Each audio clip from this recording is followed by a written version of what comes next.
मित्रांनो, सोमेश रत्न यूट्यूब चॅनलमध्ये आपल्या सर्वांचं पुन्हा एकदा स्वागत आहे. मंडळी, आपण पंढरपूर ते लातूर असा प्रवास करत आहोत. पहिल्या भागामध्ये आपण पंढरपूर ते कुर्डुवाडी असा प्रवास पाहिलेला आहे. आता आपण कुर्डुवाडी ते धाराशिव म्हणजेच उस्मानाबादपर्यंतचा आता प्रवास पाहणार आहोत. ही समोरची आपली मुंबई चेन्नई मेन लाईन आणि आपण आता लातूर लाईनकडे वळत आहोत. आता या लाईनवरून आपण पुढे प्रवास करणार आहोत.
आपण आता शेंद्री रेल्वे स्टेशनमध्ये आहोत. ही समोर परळी वैजनाथ सांगली डेमो एक्सप्रेस ही आपल्याला क्रॉस करत आहे.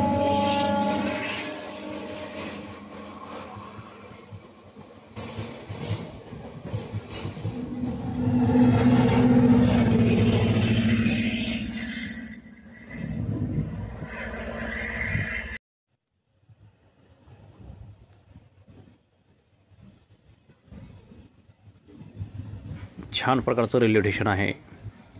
या ठिकाणी खूप शांतता आहे कारण येथे प्रवासी कमी असतात आणि या स्टेशनवर गाड्या कमी थांबतात. फक्त निजामाबाद पंढरपूर गाडीचा या ठिकाणी स्टॉप असतो. परळी सांगली डेमोचा इथे स्टॉप नसतो, त्यामुळे शेंद्री येथे एकच गाडी थांबते. त्यामुळे इथे प्रवाशांची संख्या ही खूप कमी असते. तुरळक असे प्रवासी असतात.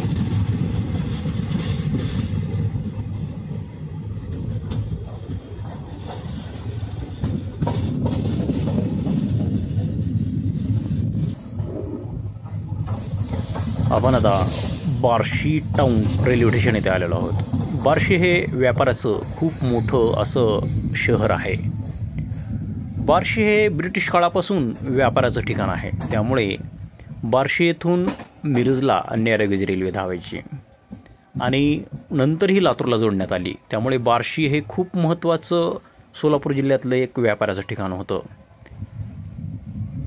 हे बार्शीचं रेल्वे स्टेशन आहे.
आपण आता पांगरी रेल्वे स्टेशनात आलेलो आहोत. पांगरी हे नॅरोगेज रेल्वेचंही खूप मोठं असं रेल्वे स्टेशन होतं. या ठिकाणी पांगरीचा वडापाव, पांगरीची मोठमोठी पापडं खूप प्रसिद्ध होते.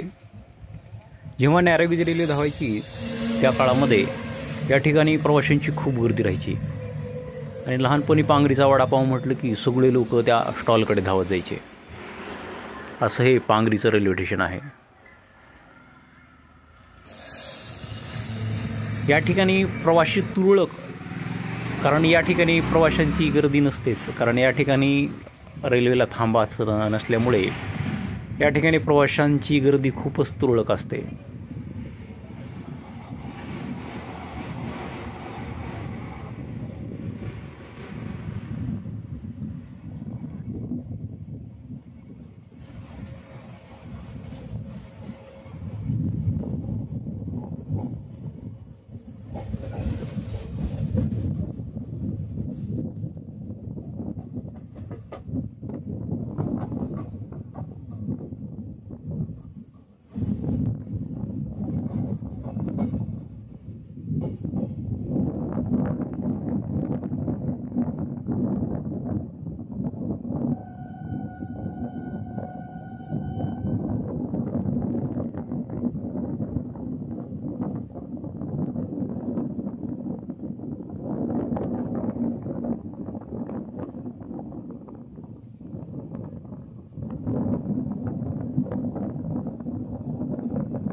हा उस्मानाबाद धाराशिवचा घाट परिसर. या ठिकाणी रेल्वे नागमोडी वळणं घेत घेत बोगद्यामधून धाराशिवला म्हणजेच उस्मानाबादला पोहोचते. जेव्हा नॅरोगेज रेल्वे होती त्यावेळेस ही गाडी उस्मानाबाद मार्गे धावत नव्हती. ती एडशी मार्गे सरळ रामलिंगच्या घाटातून ही गाडी बार्शीला यायची.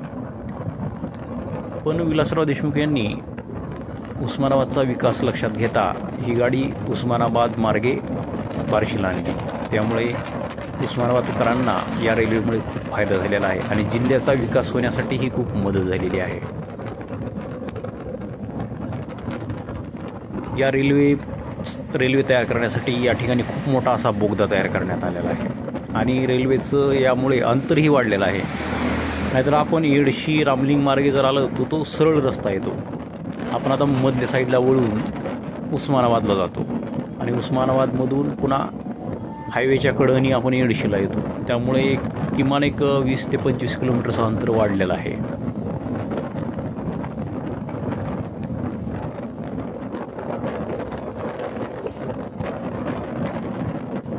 पावसाळ्यामध्ये हा घाट पूर्ण हिरवागार दिसतो. आपला पहिला व्हिडिओ आहे अमरावती पुणे गाडीचा, त्यामध्ये आपण पूर्ण या भागाचं चित्रीकरण केलेलं आहे. हा भाग पूर्ण हिरवागार दिसतो आणि हा पूर्ण घाटमात असल्यामुळे या ठिकाणी हिरवळ ही खूप असते. उन्हाळ्यामध्ये या ठिकाणी खूप गवत सुकल्यामुळे हे पांढरं पडायला लागतं. आता तरी थंडीचा मोसम आहे तरीही त्या कमी प्रमाणात थोडी आहे. या ठिकाणी वृक्षतोड खूप होत असल्यामुळे या ठिकाणी डोंगरांमध्ये खूप हिरवळ कमी झालेली आहे.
हाच तो गडदेवदरी या ठिकाणचा हा ब्रिज खूप असा प्रसिद्ध आहे. मराठवाड्यातील सर्वात उंच ब्रिज म्हणून याला ओळखलं जातं. या ठिकाणची उंची पाहता रेल्वेमधून आपल्याला भीती वाटायला लागते खाली पाहायला. त्यामुळे या प्रवासामध्ये खूपच असा रोमांच प्राप्त होतो. आणि हा ब्रिज झाला की लगेच बोगदा आहे, त्यामुळे बोगदा झाला की लगेच उस्मानाबादचं रेल्वे स्टेशन येतं. उस्मानाबाद जवळ आलं हे ओळखण्याचं एक प्रमुख माध्यम म्हणजे हा ब्रिज आणि हा बोगदा झाला की रेल्वे स्टेशन.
हे उस्मानाबाद रेल्वे स्टेशन म्हणजेच आपलं आताचं धाराशिव. रेल्वे स्टेशनचं अजून नाव बदललेलं नाही, त्यामुळे उस्मानाबाद असं म्हणावंच लागतं. कारण रेल्वेच्या वेबसाईटवर उस्मानाबादच आहे, रिझर्वेशनच्या ह्याच्यावर पण उस्मानाबादच येतं. त्यामुळे धाराशिव म्हटलं की काही जणांना कळत नसल्यामुळे आपल्याला सारखं उस्मानाबाद असा उच्चार करावाच लागतो. त्यामुळे सर्वांनी ही गोष्ट समजून घ्यावी. खूप जण मला कमेंट करतात आपण उस्मानाबाद असं म्हणता, कारण रेल्वेच्या ऑफिशियल वेबसाईटवर उस्मानाबाद हेच नाव येतं. त्यामुळे धाराशिव हा लोकांना जरा वेगळा, नवीन लोकांना धाराशिव म्हटलं की ओळखू येत नाही. त्यामुळे उस्मानाबाद हा उच्चार करावाच लागतो. ज्यानंतर हे नामांतर होईल इथे त्यावेळेस आपण धाराशिवच असं म्हणू. आता समोर आपल्याला पाटीवर दिसते उस्मानाबादच आहे, या ठिकाणी धाराशिव असा बोर्डच नाही अजून. त्यामुळे आपण धाराशिव न म्हणता उस्मानाबाद असंच म्हणतो. कुरुडवाडी ते धाराशिव हा आपल्याला प्रवास कसा वाटला जरूर कमेंट करून कळवा. हा व्हिडिओ आवडल्यास व्हिडिओला जरूर लाईक करा. नवीन असाल तर चॅनलला जरूर सबस्क्राईब करा. सर्वांचे धन्यवाद.